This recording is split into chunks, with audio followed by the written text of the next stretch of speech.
Okay, starting with a very short topic जो कि हमारे क्लास 9 का एकदम बेसिक चैप्टर है and it is related to cells, that is tissues.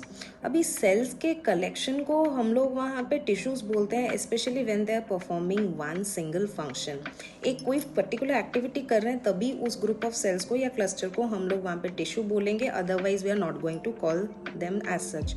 मान लो कि अंडे बहुत सारे रखे हुए हैं तो फिर अंडा भी तो सेल है, बहुत सारे अंडे रखे हुए हैं तो फिर वो वहाँ पे थोड़ी ना टिश्यू बोले जाएंगे, उनको वहाँ पे जस्ट क्लस्टर ऑफ एग्स या फिर क्लस्टर ऑफ सेल्स बोला जाएगा, because together they are not carrying out any activity और परफॉर्मिंग एनी सच फंक्शन।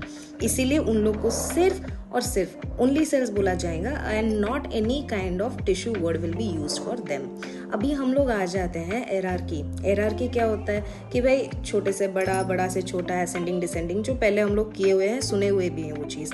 तो when it comes to hierarchy of structural organization, सबसे पहले आता है सेल जो छोटा है, देन कम्स टिश्यूज। बहुत सारे टिश्यूज मिलके एक फंक्शन करते हैं तो बिकम ऑर्गेन्स। देन उसके बाद organs which perform same function they become the organ system and organ systems का पूरा झुंड वहाँ पे बनाता है एक ऑर्गेनिज्म को। डन। अभी आ जाते हैं हम लोग टिश्यू के ऊपर एंड टिश्यू के सब टाइप्स। यानी कि टिश्यू जो बनता है सबसे पहले तो it is a collection of cells जो कि एक मैट्रिक्स के ऊपर बिठाए गए हों, मैट्रिक्स या फिर एक सबस्ट्रेटम। अगर मान लो कि मैट्रिक्स वहाँ पे एक स्ट्रॉन्ग बेस है जो कि बहुत सारे कोलेजन, प्रोटीन या फिर और कोई मटेरियल के बने हुए हैं, तो फिर वो तो normal cell and hard bound tissue हो गया। Otherwise it can be a fluid which is the best example in case of blood and lymph. अभी आ जाते हैं प्लांट सेल्स पे या फिर प्लांट सेल के टिश्यूज पे। तो उनमें सबसे पहले हम लोग जो वहाँ पे देखेंगे दैट इज कि प्लांट सेल को लेके जो टिश्यूज बनते हैं वो किस टाइप के होते हैं, एनिमल टिश्यूज किस टाइप के होते हैं वो बाद में देखेंगे। पहले प्लांट में आते हैं। प्लांट में first of all we see that is your meristematic tissues, और एक सब टाइप जो उन लोग का है that is actually your permanent tissues.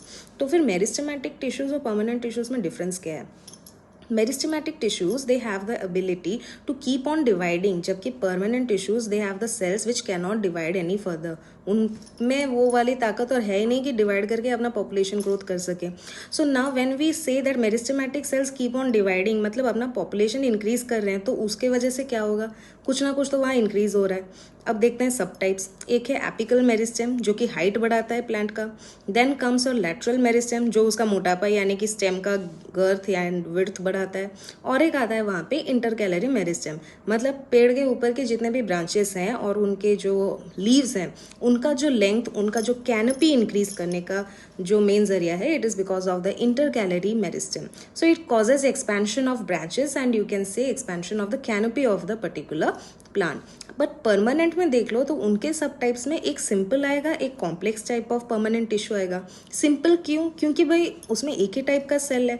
But complex क्यों? कॉम्प्लेक्स इसलिए क्योंकि वहाँ पे एक टाइप का सेल नहीं, वहाँ पे मल्टीपल टाइप्स ऑफ सेल्स हैं।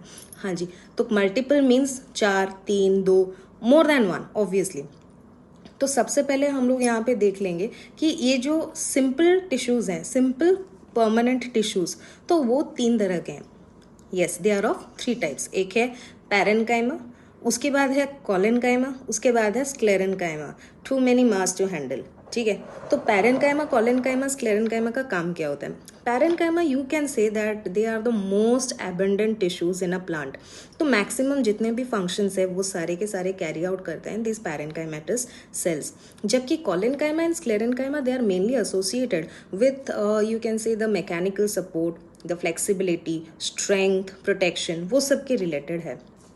एंड पैरेन्काइमा का अगर देखो तो उनके जो सेल्स होते हैं they are having a very thin membrane and they don't have a very thick cell wall. Vacuoles present तो होते ही हैं no doubt, and most importantly they are the living cells, ठीक है। एंड इंटरसेलुलर स्पेस इतना ज़्यादा होता नहीं है। कुछ कुछ पैरेन्काइमेटस सेल्स में क्लोरोप्लास्ट होते हैं because of which they can perform photosynthesis, और ऐसों को क्लोरेनकाइमा बोलते हैं। मान लो कि एयर स्पेसेस उनमें प्रेजेंट है तो फिर एरेनकाइमा बोलेंगे। और मान लो कि जो पैरेन्काइमेटस सेल्स में एक्चुअली फोटोसिंथेसिस अच्छे से होता है, लीफ के ऊपरी हिस्से में वो लोग रहते हैं, upper layers of the leaf, उनको पैलिसेड मेसोफिल भी बोलते हैं। They are constituted by your parenchymatous cells. But when we talk about your collenchyma, they are mainly associated with mechanical support, flexibility. अब जैसे नारियल के पेड़ को ये देख लो, वो अपना डांस दिखाता रहता है during your cyclonic storms and all. This rigidity and flexibility is because of your collenchyma. And इनके सेल वॉल्स ना काफ़ी थिक होते हैं. But when we talk about sclerenchyma they are just dead. Extremely thick cell walls, कभी कभी उनको stone sales भी बोलते हैं क्योंकि उनमें तो और जान बची नहीं है. तो मान लो कोकोनट का आउटर मोस्ट शेल हो गया, ग्राउंडनट का शेल हो गया, वॉलनट का शेल हो गया, it's all made up of your sclerenchyma cells. ठीक है, अब आ जाते हैं कॉम्प्लेक्स टिश्यूज़ में. कॉम्प्लेक्स क्यों था, हम लोगों ने ये देखा था कॉम्प्लेक्स इसलिए है because they have more than one type of cells in them. ठीक है, तो मोस्ट इंपॉर्टेंटली वैस्कुलर बंडल जो है it is made up of your complex permanent tissue. Most importantly xylem and phloem.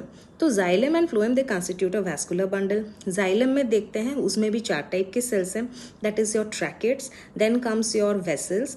उसके बाद नेक्स्ट आता है xylem parenchyma, last xylem fibres और जाइलम स्क्लेरेनकाइमा. बता दूं ये जो पैरेनकाइमा स्क्लेरेनकाइमा इधर जाइलम में दिख रहे हो, सेम चीज़ तुमको फ्लोएम में भी देखने को मिलेगा as phloem parenchyma and phloem fibres. Fibres की जगह स्क्लेरेनकाइमा लगा सकता है. यहाँ पे एक बहुत बड़ा हिंट वहाँ पे छुपा हुआ है, क्या देखेंगे. अब देखते हैं फ्लोएम में क्या कंपोनेंट्स है.